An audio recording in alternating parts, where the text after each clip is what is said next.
Cyrus, please. Hey everyone, so for this week's vid I actually had something different planned, but my last video got such an overwhelmingly positive response, I decided to do another guide and follow up on the idea. So let's hop to it. Uh, in the comments of the last vid, people were asking me if you could dodge roars and tremors with the aerial vault, or just how dodging with the aerial vault works in general. Well, you definitely can, and you can do much more actually, so I'm going to get into more detail with how you can abuse that. So the first thing we're going to talk about is the aerial style in general. Now, as many of you have been playing the game and messing around with the style, you know that obviously the standard and traditional roll has been replaced with this aerial vault. And I remember back then when I was first playing the demo, the first thing that came into my head when I was trying out the aerial style was, what the heck is this botched and clunky roll that we have now? It felt so weird to me, and honestly I hated it. It was probably my least favorite style when I first was trying out all four, but at first it's because I didn't understand its true potential. Basically, adept style and aerial style have pretty nuanced dodges or evades where the frames basically have evasion plus what the fuck, or evasion plus 1.3 repeating, where the iframes to dodge attacks are pretty generous if you have the timing down, but can also be detrimental if you don't, because you're just going to roll headfirst into an attack. So the first thing is figuring out where the iframes are in the aerial vault, which most people seem to know where it is online, so I'm just going to quickly show it to you if you don't, but the more important thing is knowing when to use them.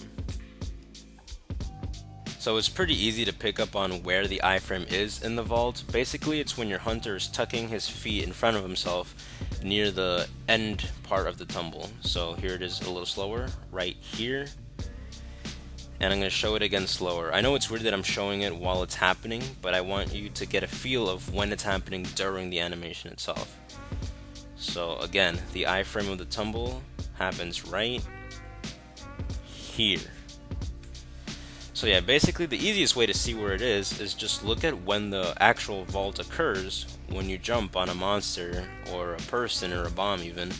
And that's pretty easy to keep in mind because that's how you're dodging the attacks. You're dodging the attacks by jumping over them.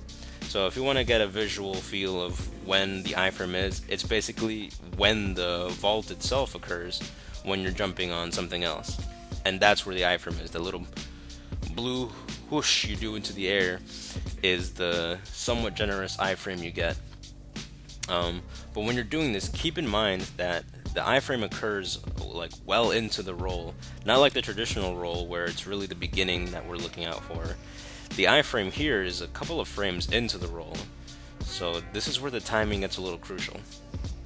Dodging effectively with aerial style is a game of anticipation. You need to dodge the move that you know is coming because your iframe is in the middle of your roll. So you want to lead into the attacks with your aerial vault. So when you see the attack coming, you kind of want to start your aerial vault a tad early because you want the middle of your vault to be happening while the attack or the frame that's about to hit you is happening. That way, that middle iframe covers you during the attack. That's a little tricky to put into wording, but I'm trying my best here, and I'm also trying to show some examples in the back by what I mean by leading into the attack with your vault, and again, using it to dodge an attack that you know is coming. And this will warrant knowledge of the monster, so even for me, I only feel comfortable effectively using aerial style solo against certain monsters, but when you do have it down, it'll make for some flashy little counters and very aggressive playstyle because you'll be able to just keep vaulting through the attacks like nothing, and then you'll be getting good damage in and you're mounting damage. And then of course, to pair this with effective playstyle of aerial, don't just spam mount the monster, spam jump attacks. Once you get the monster down, you can go back to your regular ground combos and get your good damage in there. And then once you do some nice damage to the monster, you can rinse and repeat and go back into building up your mounting damage. Lastly guys, I'm going to do a quick aerial charge blade showcase using a mix that I put together. up against a online low rank Glavenus. I don't want the video to be too long. And if you're interested in this mix set, I'll show what pieces it has here, including the talisman. But it'll give you attack up small, bludgeoner, load up, artillery novice, and airborne. It goes really nicely with the Amatsu charge blade, which has nice raw, long green, and water, which doesn't hurt against Glavenus. Alright guys, talking while hunting is a little weird for me, but I'll try to explain what I'm going for here with aerial charge blade, but also aerial style in general. So the first thing you want to be going for is using your aerial vault to dodge the little like hello roar that monsters like to do. Let's get our weapon out here. Dodge it. Alright, and there you go. And you know, that's just all around good because you're dodging the roar so you're not getting stunned. Whoops. And you're getting damage in and you're building towards your first mount. So you want to keep going, get that first mount. Alright.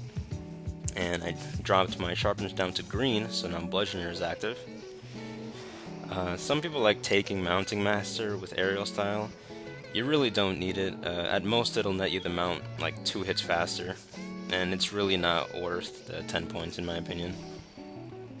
Once the monster is down, you know, don't continue to use your aerial attacks. You want to do like your usual bread and butter combos when the monster is on the floor. Because that's the beauty of aerial style, the fact that you do have the option to mount, but do your good combos on the floor when the monster is down. We got the stun here. I do need to jump because I need to charge my shield, or get my files, and that is tied to my aerial attack. Alright, dodge the rage roar. And there you go. So you see, you dodge the attack, and then you follow up with your own attack. So, in essence, aerial style is similar to adept in a sense that you dodge and then you have a follow-up attack. Except, obviously, aerial style is more tended towards the air. But you ask any avid aerial style player, and mounting is really only half the fun. It's really what really adds to it is the stylish counterattacks, as people have said, and then being able to do your favorite combos on the ground when the monster is toppled.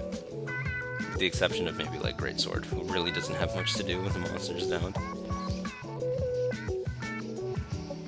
Alright, I will need to jump again because I need to charge my files, and that is tied to my jump attack.